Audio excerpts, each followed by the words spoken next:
I didn't shout when my father destroyed my daughter on his 60th birthday. And that silence that calculated. I scold silence was the beginning of the end for every single person in that room who thought cruelty had no consequences. I'm Mariana Castellano, and before that October evening in our family's oceanfront estate in La Jolla, I'd spent 34 years being the perfect daughter, the obedient wife, the gracious hostess who smiled through every passive-aggressive comment and swallowed every insult like expensive champagne.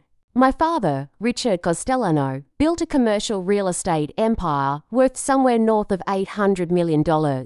And he ruled our family the same way he ruled his boardrooms with an iron fist wrapped in Armani suits and thinly veiled contempt for anyone he considered beneath him. My mother, Patricia, was the perfect complement to his tyranny, beautiful, cold, and so concerned with appearances that she'd smile at a funeral if the photographers were present. My older brother Dominic was Dad's golden boy, the heir apparent who could do no wrong even when he was doing everything wrong. And then there was me, the disappointment. The daughter who'd married a nobody architect named James instead of the hedge fund manager Dad had picked out. The woman who'd had the audacity to adopt a child instead of producing a proper biological heir to carry on the Castellano bloodline.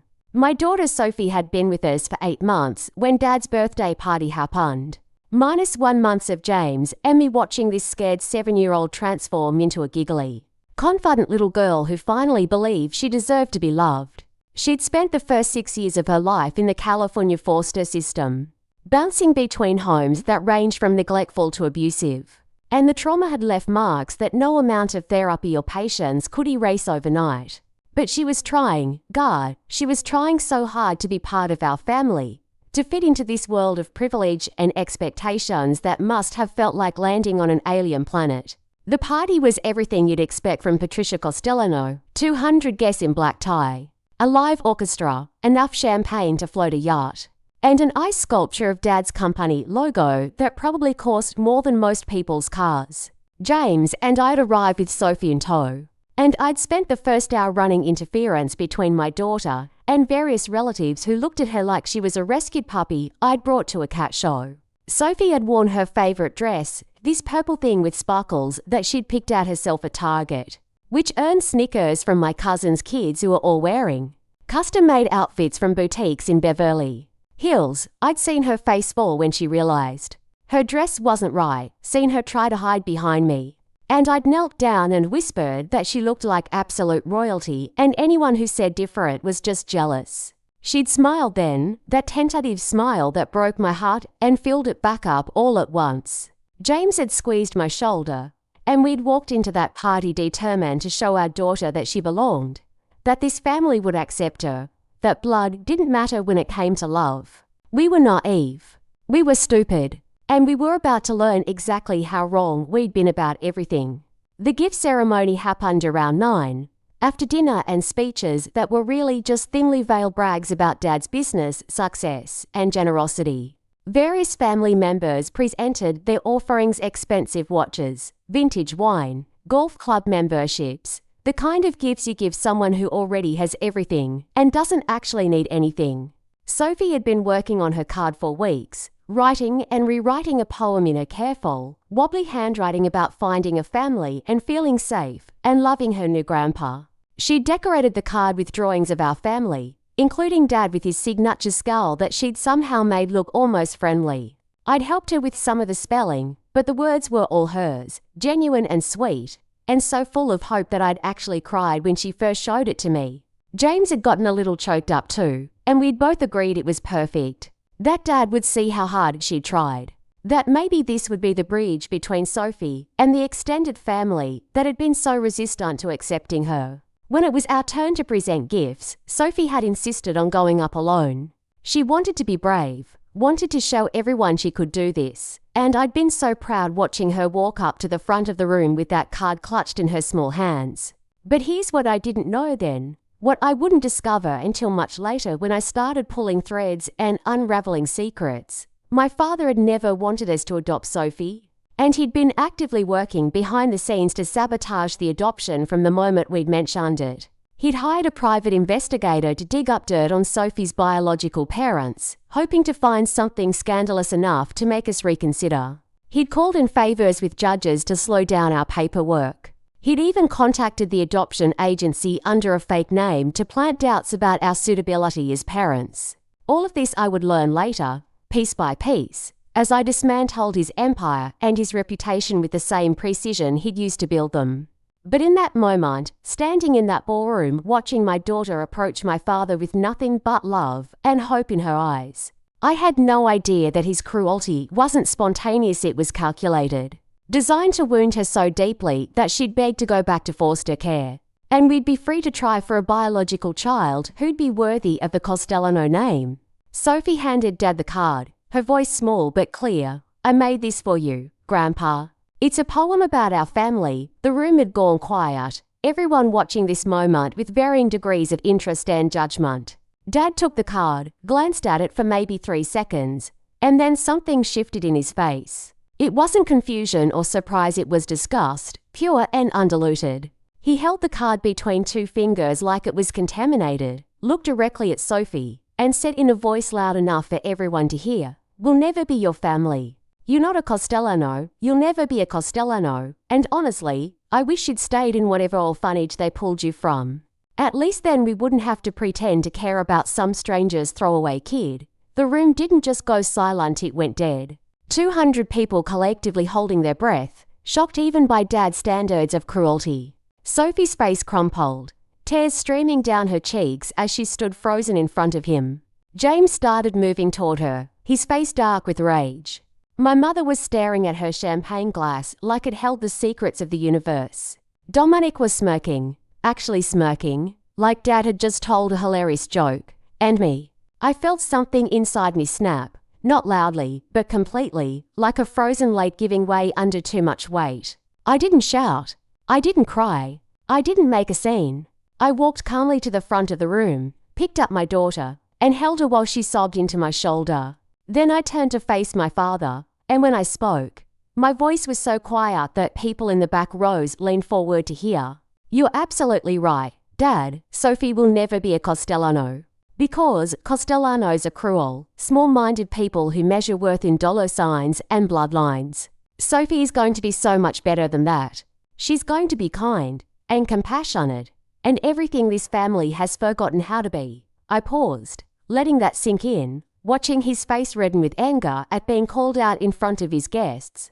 "But since we're being honest tonight, let me share something else. I know about Atlanta." His face went white. Patricia dropped her champagne glass. Dominic's smirk disappeared instantly. "I know about the properties you bought under shell companies. I know about the investors you defrauded. I know about the building codes you bribed inspectors to ignore. And I know about the collapse that killed those construction workers 3 years ago. I know everything, Dad, and if you ever speak to my daughter again, if you even look at her wrong, I will make sure every single person in this room and every journalist in California knows exactly what kind of man Richard Costellano really is." The silence was different, now electric. Dangerous, everyone suddenly aware they were witnessing something that couldn't be unsaid or taken back. James had reached us by then, and he put his hand on my back in support even though I could tell from his face that he had no idea what I was talking about. Neither did I, really. I was bluffing, throwing out accusations based on nothing but years of noticing small inconsistencies. Overheard phone calls, and the gut feeling that Dad's empire was built on something darker than just hard work and business savvy. But the look on his face told me I'd hit something, some nerve I didn't even know existed. And in that moment, I made a decision that would change everything. I was going to find out exactly what I'd stumbled onto. And I was going to use it to burn down every person in that room who'd watched my daughter get destroyed and done nothing. We left immediately, James carrying Sophie while I walked ahead of them with my head high. Ignoring the whispers, and Sterisme phone started buzzing before we even reached the car. Mum, Dominic, various relatives all demanding to know what I was talking about. What proof I had, why I was trying to ruin Dad's birthday. I ignored every call, every text. When we got home, I put Sophie to bed, sat with her until she finally cried herself to sleep, and then I went downstairs to my office and started digging. What I found in those first few hours of searching was nothing concrete, but it was enough to confirm my suspicions. Dad's company, Costellano Properties Group, had expanded aggressively into Atlanta about 5 years ago, buying up commercial real estate in up-and-coming neighborhoods. On the surface, everything looked legitimate: proper permits, licensed contractors, standard business practices. But when I started cross-referencing company names and property addresses, patterns emerged. Multiple LLCs registered to addresses that didn't exist. Permit applications approved in record time by inspectors who'd retired immediately afterward. Building projects completed well under budget using contractors with sketchy safety records. And then, 3 years ago, a partially completed office building had collapsed during construction, killing 4 workers and injuring 7 others. The investigation had concluded it was a tragic accident caused by unexpected foundation issues, and Dad's company had paid out settlements to the families with ironclad NDAs attached. Case closed, or so everyone thought. But I'd heard Dad on the phone once, maybe 2 years ago, talking to someone about Atlanta and saying something like those families were greedy, but at least they took the money and shut up. At the time, I thought he was being his usual callous self. But now I wondered if there was more to the story. I spent the next 3 days barely sleeping, barely eating, just researching and documenting everything I could find. James was supportive, but worried, watching me disappear into this obsession while Sophie asked repeatedly why Grandpa didn't love her and whether it was because she'd done something wrong. Every time I heard her ask that question, every time I saw her check her appearance in the mirror like she was trying to figure out what was wrong with her, my resolve hardened. This wasn't just about protecting my daughter anymore. It was about making sure that Richard Castellano finally faced consequences for a lifetime of cruelty and corruption. On the 4th day, I got a call from an unknown number. The voice on the other end was male, middle-aged, with a slight southern accent, Mrs. Castellano. My name is Thomas Wright. I was the lead investigator on the Atlanta building collapse 3 years ago. And I heard through the grapevine that you might be asking questions about your father's company. I think we should talk. We met at a coffee shop in downtown San Diego, far enough from La Jolla that we were unlikely to run into anyone I knew. Thomas was in his 50s, retired from the Atlanta Police Department, and he had the look of a man carrying secrets that weighed on him. I shouldn't be doing this, he said after we'd ordered. But I've got grandkids now. And every time I look at them, I think about those families who lost fathers and sons because of shortcuts and bribes. Your dad's company cut corners on that building to save money, used substandard materials, ignored safety protocols, and when it came down, they paid everyone off to keep quiet. My superiors told me to close the case, said the evidence was inconclusive, but I knew better. I just couldn't prove it because key witnesses refused to talk and documents disappeared. He slid a folder across the table. This is everything I kept. Copies I made before the case got shut down. Witness statements that never made it into the official report. Photos of the site before the cleanup. Emails I pulled from a contractor's computer before someone wiped it. It's not enough to reopen the case. Statute of limitations issues, chain of custody problems, all kinds of legal complications. But it's enough to show what really happened. And if you can find people willing to talk now, willing to break those NDAs, maybe it becomes something more. I opened the folder and felt sick. Photos of the collapsed building, twisted metal and concrete where men had died. Emails discussing cutting costs by using cheaper steel. Text between Dad and a contractor about handling the inspections. And at the bottom, a list of the 4 men who died. Carlos Mendoza, James Patterson, Michael Chen, and Robert Williams. For men with families, with lives, with futures that ended because my father valued profit over human life. Why are you giving this to me? I asked, looking up at Thomas. Because you're his daughter, and you've got access to things I never did. Bank records, company files, people who might actually talk to a Castellano instead of slamming doors in an investigator's face. And because I heard what you said at that party my wife's cousin was working the catering, got the whole story. Anyone who'd stand up to Richard Castellano in front of 200 people might actually have the guts to take him down properly. He stood to leave, then paused. Be careful, though. Your father didn't build that empire by playing nice. People who've crossed him before have had a way of experiencing unfortunate accidents or sudden financial problems. I'm not saying he'd hurt his own daughter. But I'm not saying it either. After Thomas left, I sat in that coffee shop for another hour, looking through the folder and feeling my entire understanding of my father shift and crystallize. He wasn't just cruel, he was dangerous. He didn't just lack empathy, he actively destroyed lives in pursuit of wealth and power. And everyone around him, from my mother to my brother to every relative who'd witnessed Sophie's humiliation, was complicit through their silence. The poem she'd written was still in my purse. I'd found it crumpled on the floor of the ballroom after we'd left the party, her careful handwriting smudged with what looked like Dad's fingerprints from when he'd gripped it in disgust. I smoothed it out on the table and read it again. A family is made with love, not blood. A grandpa is someone who makes you feel good. I'm lucky now because I'm finally home, and I promise I'll make you proud. I promise I'm grown. She'd written grown because she was trying so hard to be mature, to be worthy, to deserve the love we were giving her. And my father had looked at that innocence and effort and chosen to crush it because she didn't fit his definition of acceptable. That was the moment I stopped being conflicted about what I was going to do. That was the moment I decided that Richard Costellano was going to lose everything the same way those poor families in Atlanta had lost everything suddenly. Devastatingly, and with no way to recover, getting access to Dad's company files was surprisingly easy. Mom called the day after Thomas and I met, asking if we could have lunch to discuss the birthday situation. She sounded tired, older than her 57 years, and when we met at her country club, she looked worse than she sounded. Your father is furious, she started, stirring sugar into her coffee with shaking hands. He's talking about cutting you out of the will, removing you from family trusts, making sure Sophie never sees a penny of Costellano money. I looked at her across the table and felt nothing but contempt. Mum, he told my 7-year-old daughter that he wished she'd stayed in the orphanage. And you're worried about money?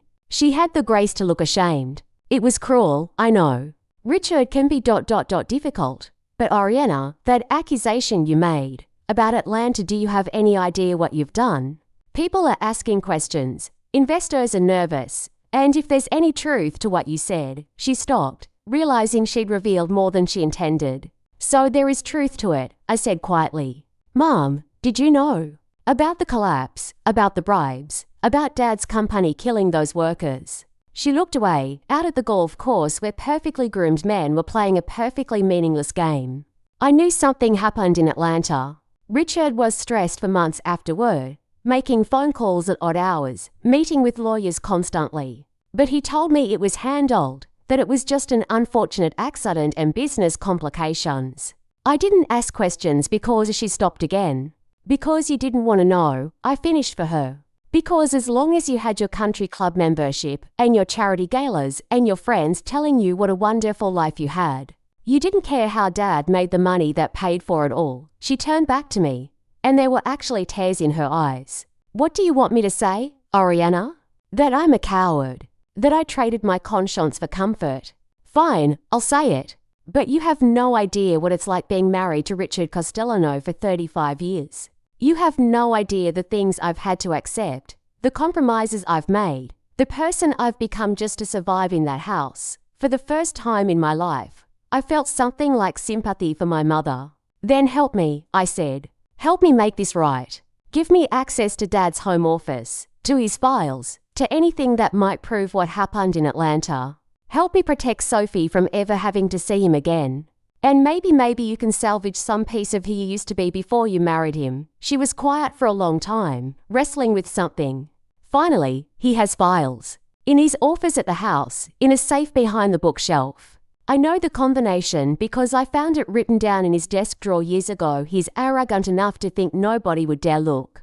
I don't know what's in those files, but if there's evidence of anything, it would be there. She wrote down the combination on a napkin, slid it across the table. They're going to the house in Aspen for the weekend, leaving Friday morning. You'll have until Sunday evening. Oriana, if you do this, if you really go after him, there's no coming back from it. This family will never forgive you. I took the napkin and met her eyes. Mom, this family crucified my daughter at a birthday party and nobody said a word to stop it. There's nothing to come back to. Friday afternoon, I told James the first needed to grab something from my parents' house while they were gone. He offered to come with me, but I said it was better if I went alone if anyone saw me. I could claim I was just picking up something I'd forgotten at the party. The house was empty and silent. 15,000 square feet of marble floors and custom everything. A monument to wealth that felt more like a mausoleum. I went straight to Dad's office, found the safe exactly where Mom said it would be, and punched in the combination 081-76, Dominic's birthday, because of course. The safe opened, and inside was exactly what I needed. Files on the Atlanta properties, including the collapsed building. Contracts with the shell companies, showing how money was moved to hide the true ownership. Correspondence with the inspectors, complete with cash payment receipts. And the smoking gun. An email exchange between Dad and his construction manager the day before the collapse, where the manager expressed concerns about the foundation and recommended shutting down until a structural engineer could assess it. Dad's response, "We're already behind schedule and over budget. Keep the crews working, and if anyone asks, tell them the engineer signed off. We'll deal with problems if they arise." The collapse happened less than 12 hours later. I photographed everything with my phone, each page carefully documented. There were other files to evidence of more fraud schemes, more bribes, more properties built with substandard materials and covered up with payoffs. My father's entire empire was a house of cards built on corruption and other people's suffering, and I now had proof. As I was closing the safe, I heard a noise from downstairs. My blood went cold. They weren't supposed to be back until Sunday. I quickly shut the safe, made sure everything looked undisturbed, and tried to figure out my exit strategy. The footsteps were coming up the stairs. I stepped out of the office, trying to look casual, and came face to face with Dominic. "Oriana," he said, and his tone was dangerous. "Funny finding you here. Mum said you might stop by, but I thought that was bullshit. What are you really doing?" I kept my voice steady, picking up Sophie's jacket. "She left it here during the party." He moved closer, backing me toward the wall. "See, I don't think that's true. I think you're snooping around Dad's office trying to find evidence to support whatever crazy accusation you made last week. I think you're trying to destroy this family because you're bitter that we won't accept your charity case daughter." The contempt in his voice when he said charity case made me want to slap him. "Get out of my way, Dominic." Instead, he grabbed my phone from my hand, the one with all the photos I'd just taken. "What's this? What have you been photographing?" He started scrolling, and I watched his face change as he realized what he was looking at. "Jesus Christ, Oriana? Do you know what you've done? Do you have any idea what this information could do to Dad, to all of us?" "It's the truth," I said. "For men died, and Dad covered it up. People deserve to know." He looked at me like I was speaking a foreign language. "People deserve to know. Who gives a damn what people deserve? This is about family, about protecting what we've built. Dad made some tough business decisions, and sometimes things go wrong. But you don't air that out in public. You don't betray your own family." He pulled his arm back like he was going to throw my phone, and I lunged for it. We struggled for a moment, and then I heard it hit the marble floor outside the office. The screen shattered, but when I grabbed it, it still turned on. Thank God. Dominic was breathing hard, angry and scared in equal measure. "I'm calling Dad right now." "You're done, Oriana. You're out of this family, and I'm going to make sure that weird little kid of yours never gets a cent from any of us." That's when I smiled, and it must have been unnerving because he actually stepped back. "Call him, please. Tell Dad exactly what I found in his safe.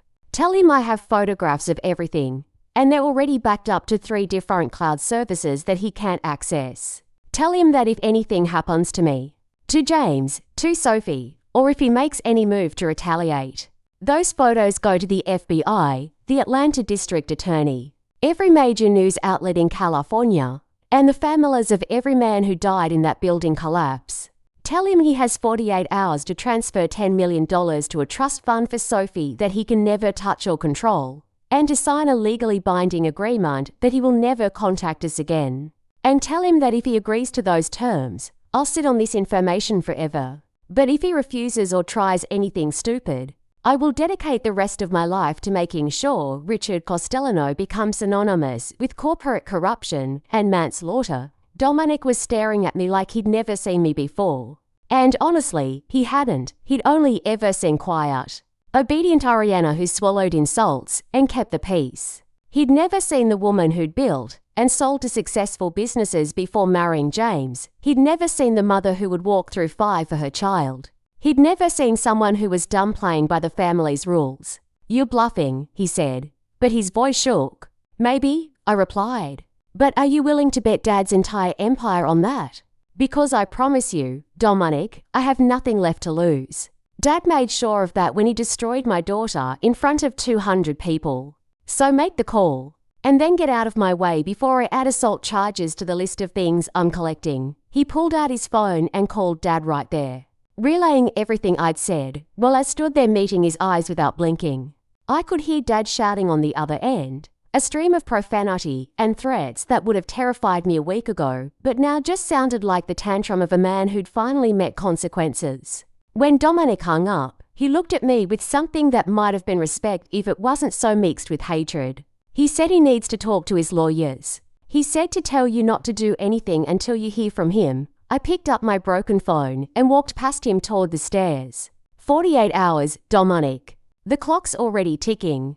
I drove home with my hands shaking on the steering wheel, adrenaline making everything too sharp and too bright. When I walked in, Sophie ran up and hugged my legs, asking where I'd been, and I picked her up and held her tight enough that she squeaked in protest. James took one look at my face and knew something major had happened. That night, after Sophie was asleep, I told James everything. The party, the research, Thomas Wright and the folder, the safe at my parents' house, Dominic catching me, and the ultimatum I delivered. He listened without interrupting, and when I finished, he was quiet for a long moment.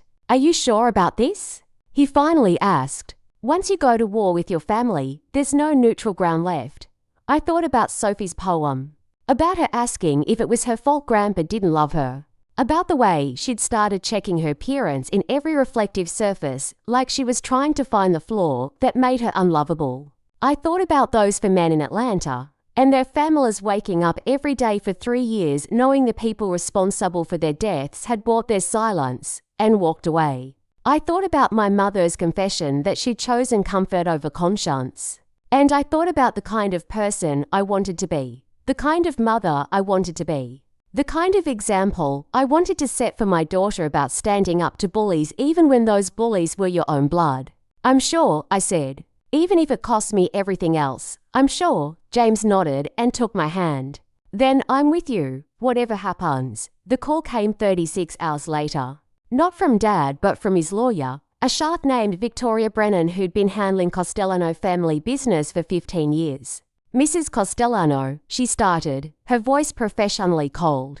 "Your father has asked me to communicate his response to your demands. He's prepared to establish a trust fund for Sophie in the amount of $5 million, with specific provisions that you and your husband will serve as trustees, but cannot access the principal. He's also prepared to sign an agreement limiting contact, though he's unwilling to accept terms that would prevent him from attending family events where you might also be present. However, he wants assurance that you'll destroy all copies of the documents you've obtained and sign an NDA that prevents you from discussing the Atlanta situation with anyone.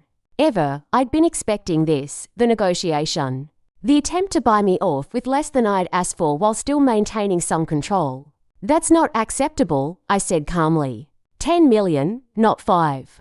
Complete no contact clause that applies to Sophie specifically. I don't care if he's at family events, but if she's there, he stays away. And absolutely no NDA. I'll agree not to release the information I have as long as he complies with all other terms. But I'm not signing away my right to speak if he violates the agreement. Victoria was quiet, likely taking notes. "Mrs. Costellano, I'm obligated to tell you that pursuing this matter could have serious legal ramifications for you, as well. Breaking and entering, theft of private documents. I had my mother's permission to enter the house. And I didn't steal anything, just photographed items that were already in my possession as a family member." Try again, another pause. "I'll relay your counteroffer. But Oriana, may I call you Oriana?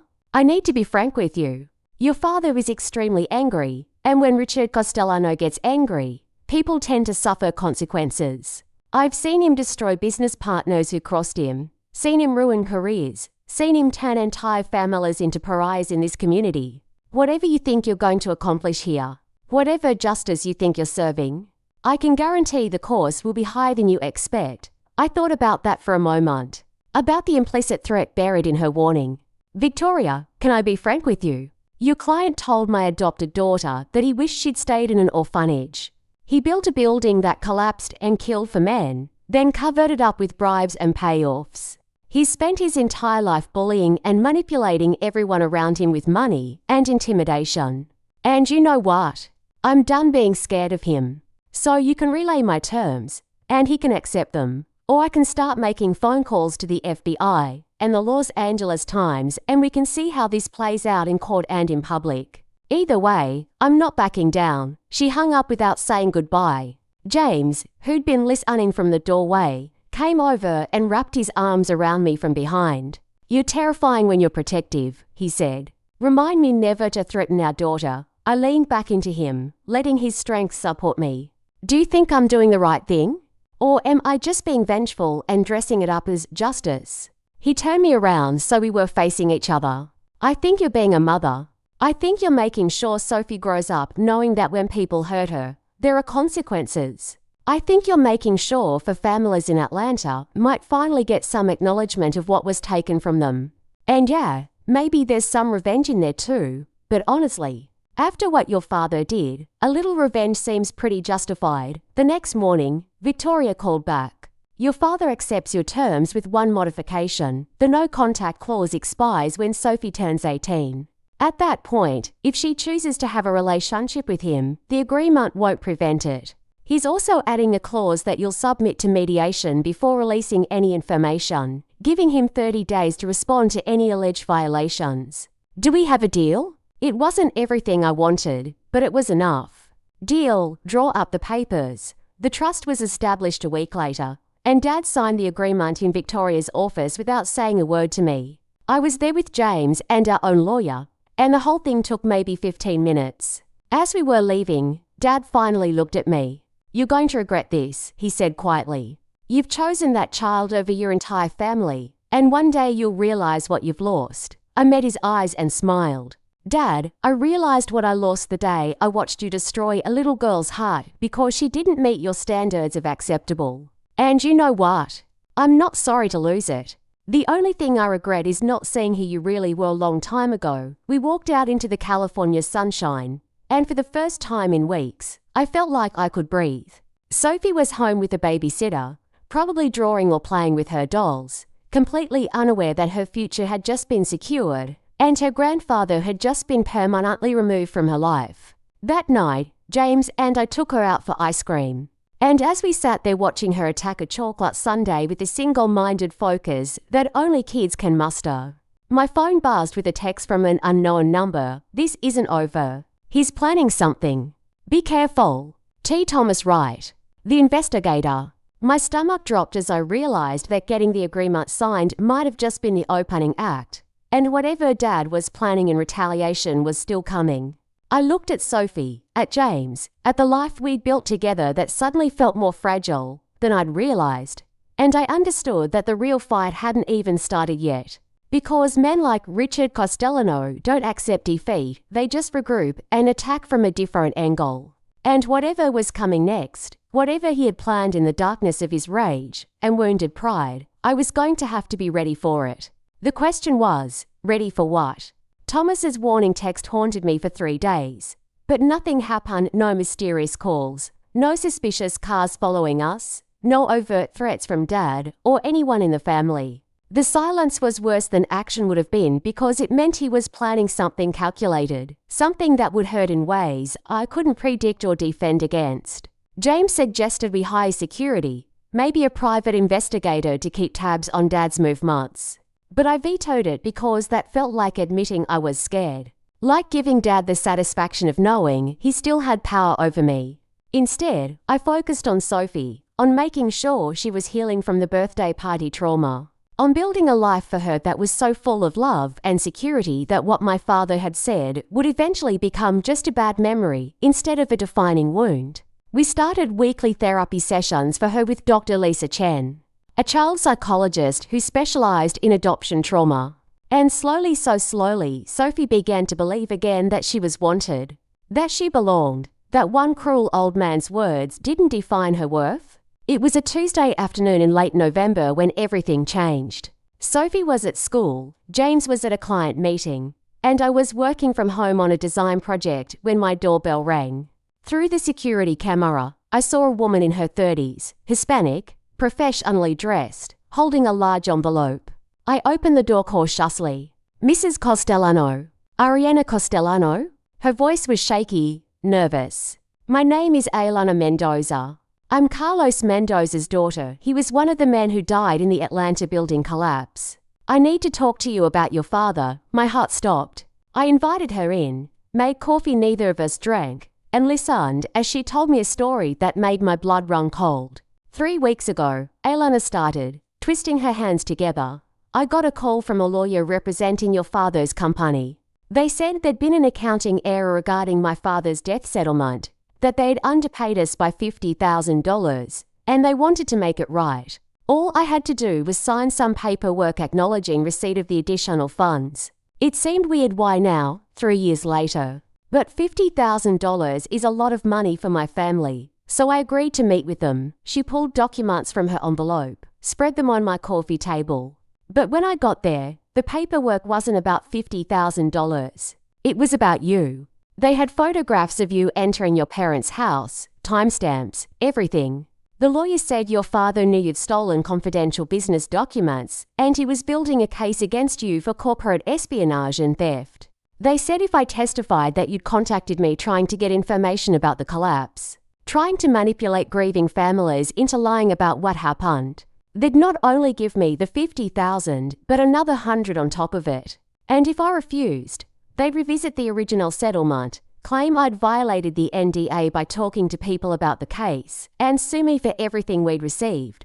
I felt sick. This was Dad's play to discredit me by making it look like I was the one manipulating people, while simultaneously coercing the victims' families into supporting his narrative. It was brilliant in its cruelty. "What did you tell them?" I asked. Aylana looked me straight in the eye. "I told them to go to hell.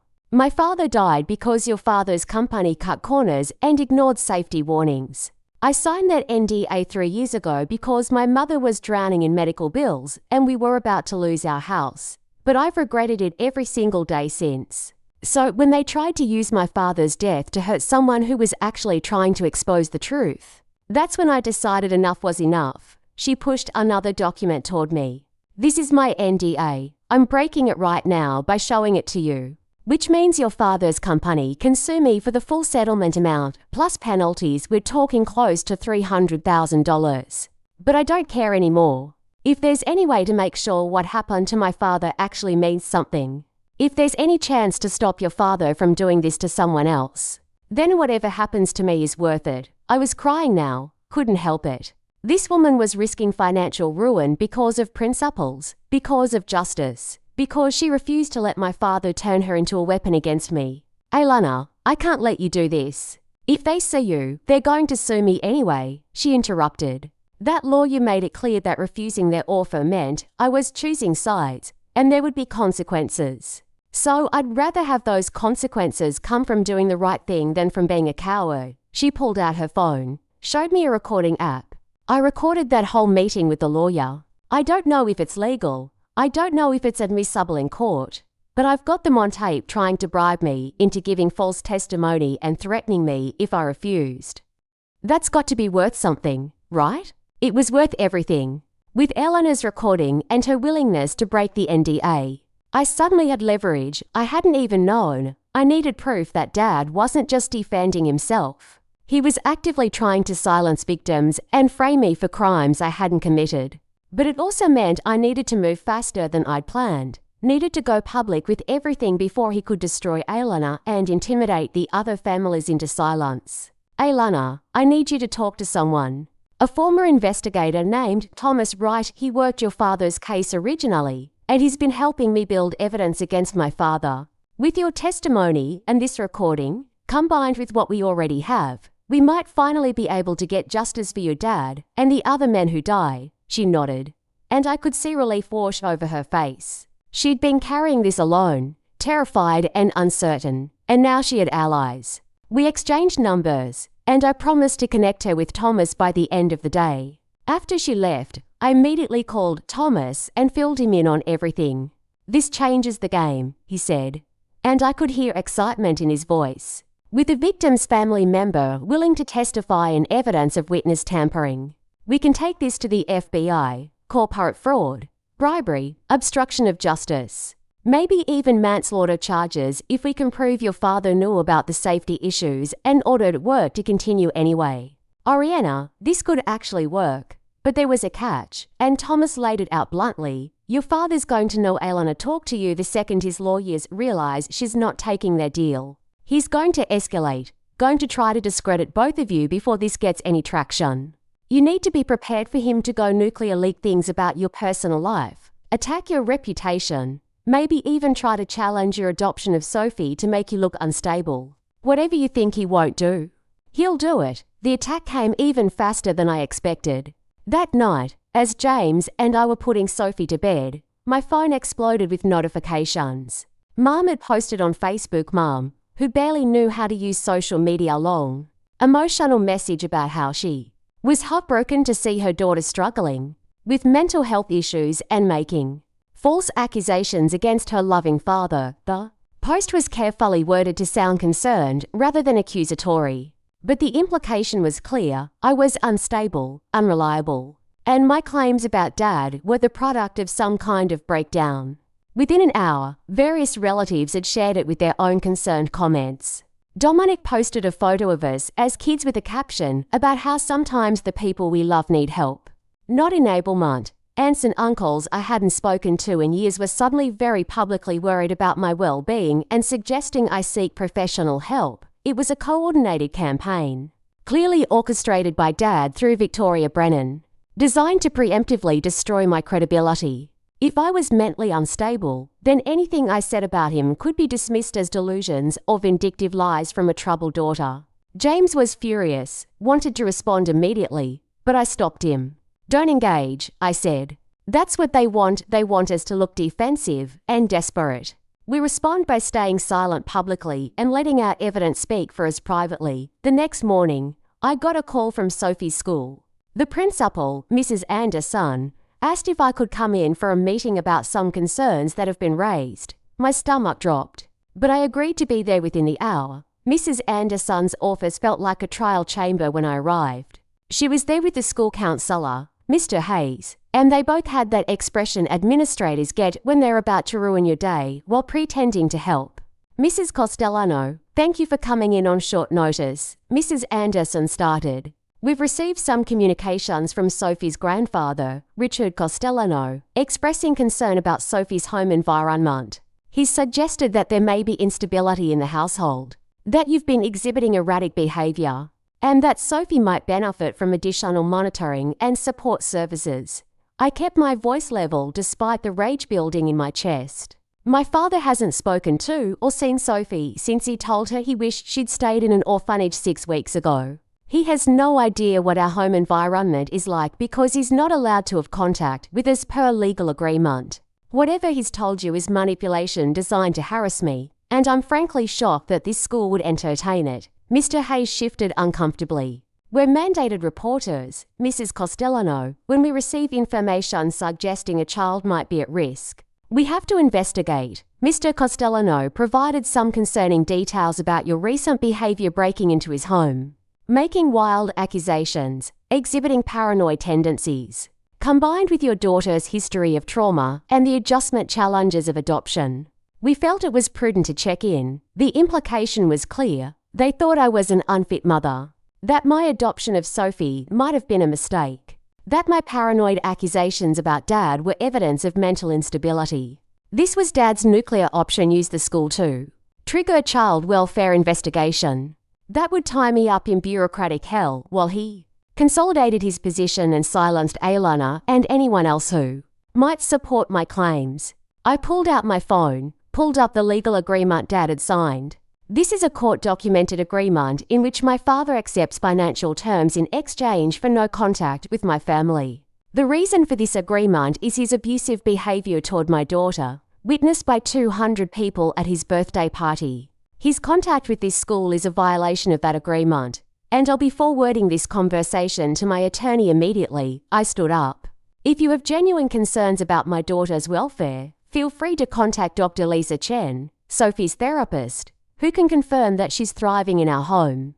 But if you continue to allow my father to use this school as a weapon against me, you're going to find yourselves named in a harassment lawsuit along with him. Are we clear? Mrs. Anderson had gone pale. Mrs. Costellano, we're not trying to. Yes, you are. You're trying to intimidate me on behalf of a man who psychologically abused a 7-year-old because she was adopted. And you're doing it because Richard Costellano probably donates a lot of money to this school, and you're more interested in keeping him happy than protecting your students. So let me be very clear. My daughter is safe, loved, and supported. Any suggestion otherwise is defamation, and I will pursue legal action against anyone who participates in spreading it. I walked out before they could respond, hands shaking with adrenaline. When I got to my car, I called James and told him everything. Pull her out, he said immediately. We'll homeschool if we have to, or find a different school. She doesn't need to be in an environment where the adults are collaborating with her abuser. He was right. But pulling Sophie out would also feed Dad's narrative that I was erratic and unstable. We were trapped in a no-win situation where every defensive move looked like proof of the accusations against me. That afternoon, I got the call I'd been dreading.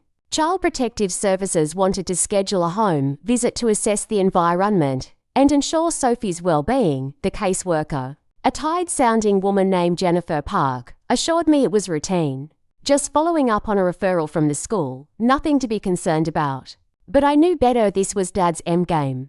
If he could get Sophie removed from our home, even temporarily, if he could make me look like an unfit parent who'd adopted a child as some kind of band-aid for my own issues, then everything else collapsed. My credibility was destroyed. Eleanor's testimony became irrelevant because it would look like a conspiracy between two unstable women. And Dad would walk away clean while I spent years fighting to get my daughter back. I called our lawyer, Sandra Martinez, who'd handled the adoption and knew our case inside and out. They're trying to build a narrative, she said grimly. Mental instability, erratic behavior, adopting a child for the wrong reasons, it's a classic character assassination. The good news is that we can fight this. Dr. Chen's records will show Sophie is doing well. Your home is clearly stable, and you have no history of anything that would suggest unfitness as a parent. But Oriana, you need to understand that CPS investigations can take months, and during that time you're going to be under a microscope. Every decision you make, every choice about Sophie's care, everything will be scrutinized. And if your father is orchestrating this, he's going to make sure things keep getting escalated. I thought about Sophie coming home from school, excited to show me a drawing she'd made or tell me about something funny that happened at recess. I thought about tucking her in at night and listening to her talk about her dreams of becoming a veterinarian or an artist or an astronaut. I thought about the way she'd finally started calling us Mom and Dad instead of Oriana and James, how she'd stopped asking if we were going to send her back when she misbehaved. And I thought about my father systematically trying to destroy all of that because I dared to stand up to him. That night, after Sophie was asleep, I made a decision. I called Thomas Wright and told him we were going public with everything immediately, no more waiting. No more building the perfect case. Just release it all and let the chips fall where they may. Are you sure? He asked. Once this is out there, there's no taking it back. It's going to get ugly, and your father's going to retaliate in ways we can't predict. I thought about Aylana, risking everything to tell the truth. I thought about those 4 men who died in Atlanta, while their families were silenced with money and legal threats. I thought about Sophie, who deserved to grow up in a world where people faced consequences for cruelty instead of being rewarded for it. I'm sure. Let's burn it all down. Thomas spent the next 48 hours putting together a package for the FBI, the Atlanta DA, and select journalists he trusted to handle the story properly. The evidence was comprehensive. The documents from Dad's safe showing he'd knowingly authorized unsafe construction practices. Eleanor's testimony and recording of the bribery attempt. Witness statements from other families who were willing to break their NDAs now that they weren't alone. Financial records showing the shell companies and money laundering. and my own documentation of Dad's systematic campaign of harassment against me and Sophie. It was a story that had everything: corporate corruption, deadly negligence, witness intimidation, and a wealthy family's dark secrets. The FBI opened an investigation within 3 days of receiving the package.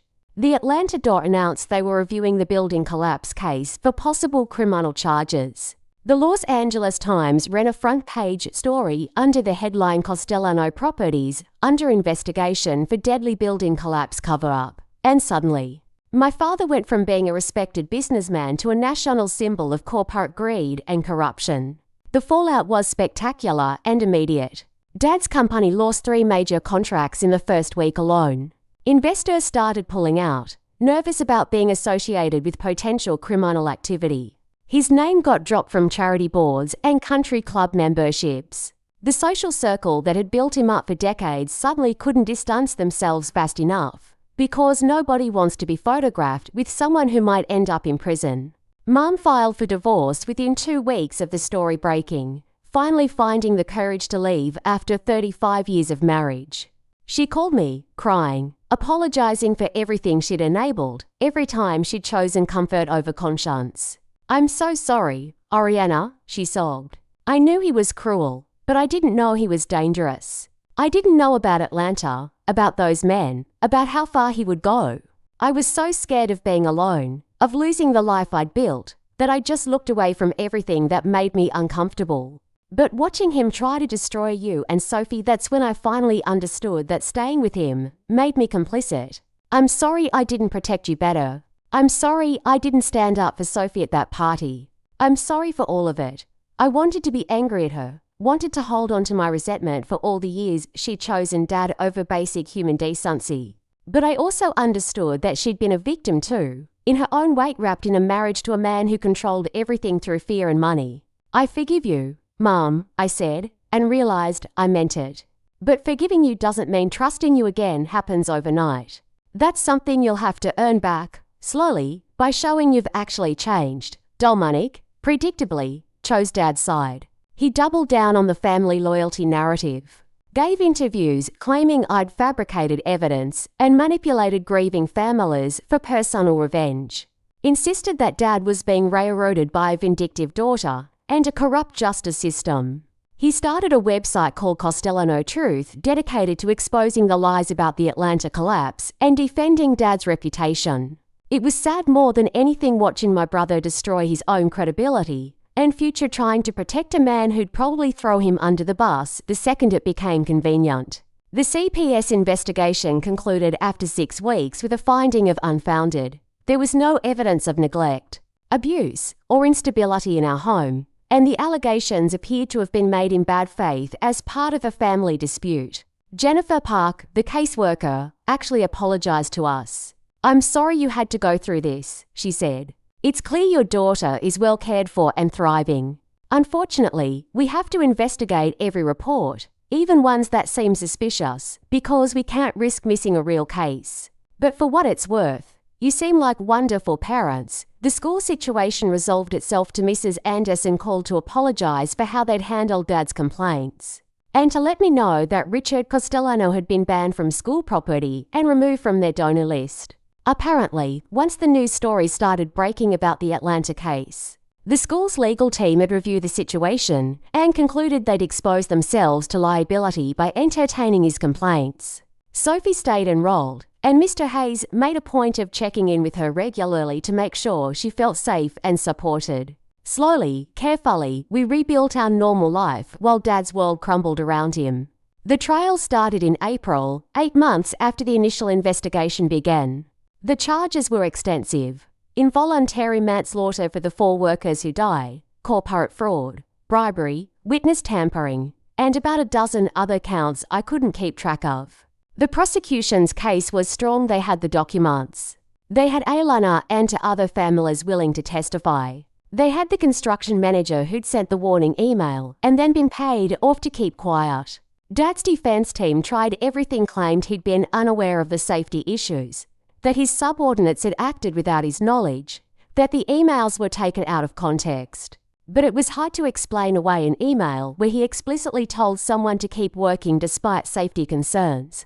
The media covered every day of the trial, and I watched my father transform from an intimidating titan of industry into a scared old man facing consequences for the first time in his life. The jury deliberated for 3 days before coming back with a verdict guilty on all counts.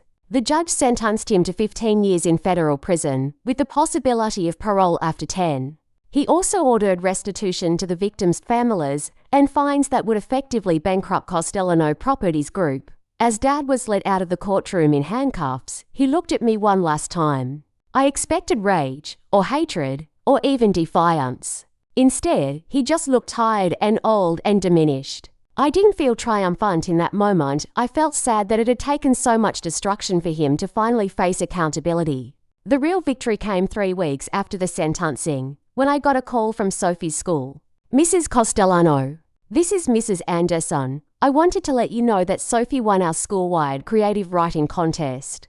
Her essay was about family, about what it means to be chosen instead of just born into a place, and it was absolutely beautiful. She's asked if you and Mr. Castellano could come to the awards ceremony next Friday to watch her read it aloud." I said yes through tears. And that Friday, James and I sat in the school auditorium while Sophie stood at the podium in her favourite purple dress and new one. Not the Target dress from the party, but one she'd picked out herself with the same sparkly confidence. She read her essay in a clear, strong voice, and it was about resilience and healing and finding home in people who choose to love you. When she finished, the audience applauded, and she looked out at us with a smile that could light up the world. That's when I knew we'd won, not because Dad was in prison, not because the truth had come out, but because Sophie was standing there confident and loved and unbroken by the cruelty she'd faced. After the ceremony, Sophie ran up to us with her certificate and the trophy she'd won. "Did you like it?" she asked, bouncing with excitement. "Did I do good?" I knelt down so we were eye level. "You did amazing, sweetheart. I'm so proud of you, not just for winning, but for being brave enough to share your story." She hugged me tight, then whispered in my ear, "I'm glad that mean Grandpa isn't around anymore. My real family is you and Dad. You chose me, and that makes it real, out of the mouths of babes, right?" She'd figured out what my father never could, that family isn't about blood or status or meeting someone's arbitrary standards. It's about showing up, about choosing each other every day, about building something real out of love instead of obligation. Aylana Mendoza reached out a few months later. The restitution payments had come through, and her family had finally paid off the debts that had accumulated after her father's death. "I wanted to thank you," she said when we met for coffee, "for not letting my dad's death be meaningless, for making sure your father couldn't hurt anyone else the way he hurt us. I know it cost you your relationship with your family, the privacy you lost when this went public, all of it. But you did the right thing, and I'll never forget that." I thought about what it had cost the family I'd lost. The stress of the investigations and trial. The damage to my reputation before the truth came out.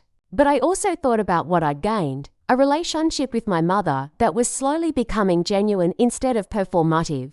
The knowledge that I'd protected my daughter from a toxic man. And the satisfaction of knowing the families finally got justice. It was worth it. I told Aylana, every bit of it. The final secret, the thing I never told anyone except James. The thing that made everything else make sense was that I'd known Dad was dangerous long before that birthday party. When I was 16, I'd overheard him on the phone talking about handling a problem with a business partner who was threatening to expose some kind of fraud. 2 days later, that partner's office had burned down, destroying all his records, and the fraud allegations had disappeared. I'd asked Dad about it, and he'd looked me dead in the eye and said, "Sometimes, Ariana, you have to be willing to do whatever it takes to protect what's yours." That's what separates successful people from failures, the willingness to make hard choices and not lose sleep over them. That conversation had terrified me, but I'd buried it, convinced myself I'd misunderstood. That Dad was just talking tough. But it had planted a seed, a knowledge that my father was capable of real harm when crossed. That's why I'd moved my money when Vanessa started asking questions years ago. Wait, no, that's someone else's story. That's why I'd been documenting things for years before the adoption, before Sophie, before any of this came to a head. I'd been preparing for the moment when Dad's cruelty would go too far and I'd have to choose between staying safe in the family or protecting someone vulnerable from his destruction. Sophie had just been the catalyst, the moment when preparation met necessity. I'd spent 18 years learning how my father operated, understanding his tactics, recognizing the warning signs of when he was planning something. So when he destroyed Sophie at that party, I'd known it wasn't spontaneous cruelty, it was an opening move in a campaign to drive us away from the family before she could claim any of the inheritance or family resources. And I'd been ready with counter-moves he hadn't anticipated because he'd never bothered to see me as a threat, never bothered to recognize that his quiet, obedient daughter had been studying him the whole time. The lesson I learned from all of this, the thing I'll teach Sophie as she grows up, is that silence isn't always weakness. Sometimes it's strategy. Sometimes the most powerful thing you can do is watch and learn and wait for the exact right moment to act. Dad had mistaken my years of quiet observation for submission, had mistaken my desire for family peace as fear of conflict, and that mistake, that fundamental misunderstanding of who I was and what I was capable of, that's what ultimately brought him down. A year after the trial ended, we sold our house in La Jolla and moved to Portland. Fresh start, different city, away from the ghost of who we'd been in California. James opened his own architecture firm, specializing in sustainable design. I started a consulting business helping families navigate the adoption process, particularly families dealing with complex situations or resistant relatives. And Sophie? Sophie turned 9, joined the soccer team, made friends who knew nothing about our family drama, and slowly became just a regular kid with a regular life. Mum visits sometimes, and we're rebuilding something real. She's in therapy, working through decades of denial and enabling, trying to become someone she can respect. She and Sophie have a careful relationship, supervised and bounded by rules that protect Sophie from any future hurt. It's not perfect, but it's honest, which is more than we ever had before. I ran into Victoria Brennan, Dad's former lawyer, at a conference in Seattle. She looked uncomfortable seeing me, probably expecting hostility, but I just smiled and said hello. For what it's worth, she said quietly, I'm glad you won. I've spent 20 years representing people like your father, and I've never felt good about it. After his case, I left that firm and started doing non-profit legal work instead. Sometimes it takes seeing something really ugly up close to understand you've been on the wrong side. I appreciated her honesty, and I told her so. Everyone in this story was trying to be better, to move forward from who they'd been, when money and power and family obligation had dictated their choices. Even Dominic eventually reached out, months after Dad's sentencing, to say he was sorry for not believing me, for choosing loyalty over truth. We're not close, probably never will be, but at least we're not enemies anymore. The real ending to this story happened on a random Tuesday afternoon 2 years after we'd moved to Portland. Sophie and I were at the grocery store, arguing good-naturedly about whether we needed ice cream. Her position, absolutely yes. We're out of chocolate chip or could survive without it. My position, we literally bought some yesterday. We were laughing, doing the dance that mothers and daughters do, when she suddenly stopped and looked at me seriously. Mom, can I ask you something? She'd started calling me Mom consistently about 6 months after the trial, and I still got a little thrill every time I heard it. Of course, baby. What's up? She was quiet for a moment, figuring out how to phrase whatever was on her mind. That stuff with Grandpa Richard, the trial and everything, did you do all that just for me? Like, would you have left it alone if he hadn't been mean at the party? I knelt down in the middle of the frozen food aisle so we were eye level. Honestly, I don't know. I'd been watching him for a long time, knowing something was wrong but not quite ready to deal with it. What he did to you at that party didn't make me see something new. It made me finally stop making excuses for what I'd always seen. You didn't cause any of that, Sophie. You just gave me a reason to finally stand up to someone I should have stood up to a long time ago. She processed that, nodded slowly. Good, because I don't want to be the reason our family got all messed up. I pulled her into a hug right there in the store. Our family isn't messed up, sweet girl. Our family is me, you, and Dad, and we're doing just fine. Everything else, all those people in California, they were connected to us by blood or marriage, but they weren't family. Family are the people who show up for you, who protect you, who choose you every single day. And that's exactly what we do, she smiled then, that 1,000-watt smile that made everything I'd gone through worth it. Okay, but can we still get the ice cream? I laughed. Yes, Sophie. We can get the ice cream, as we walked to the checkout. I thought about that poem she'd written 2 years ago. The one my father had crumpled and thrown away. The one I'd saved and framed and hung in her bedroom. A family is made with love, not blood. She'd been 7 years old, and she'd understood something my father never would, that the truest bonds are chosen, forged through care and sacrifice, and showing up even when it's hard. Richard Costellano had spent his whole life believing that power came from money and fear and forcing people to bend to his will. But real power, the kind that actually matters, the kind that builds something lasting, comes from love and integrity and the courage to stand up for what's right, even when it costs you everything else. I'd lost a family I'd been born into, but gained one I'd chosen, and that trade had been worth every sleepless night, every moment of fear, every sacrifice I'd made along the way. Sophie was happy, safe, loved, and thriving. The 4 families in Atlanta finally had justice and acknowledgement of what they'd lost. My father was facing consequences for his actions, probably for the first time in his life. And me? I was finally free from the weight of family obligations that were really just chains, free from pretending cruelty was normal, free to build the kind of life and family I actually wanted instead of the one I'd been born into. That's the real revenge, the kind that actually matters, not destroying the people who hurt you, but refusing to let them define you, refusing to let their cruelty poison your own heart, building something so beautiful and real that their ugliness can't touch it. My father took his cruelty to prison with him, but I took my daughter home to a place full of love and laughter and ice cream debates in grocery stores. And between those 2 endings, I know which one I'd choose every single time. Quick check-in, where are you watching from? Drop it below and make sure to subscribe for upcoming stories. Thank you for being part of this journey with me. A new story is coming soon. Until then, stay strong and don't lose hope.